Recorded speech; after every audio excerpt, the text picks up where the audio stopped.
কিন্তু দাঁত ফোকলাগুলো দেখা গেল যে দাঁতগুলো নেই, সেটা তো বোঝা গেল।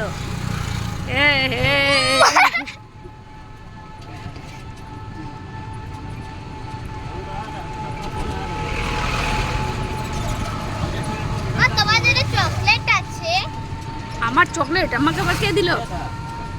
আরে আজকে একটা ছেলের বার্থডে ছিল বলে। ও আচ্ছা আচ্ছা আচ্ছা, তোকে দিয়েছে, আমাকে না।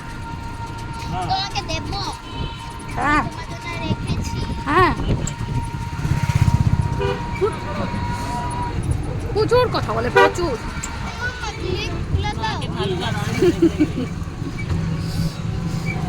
লেগে যাবে, আমি ঠিক খুলে দেবো।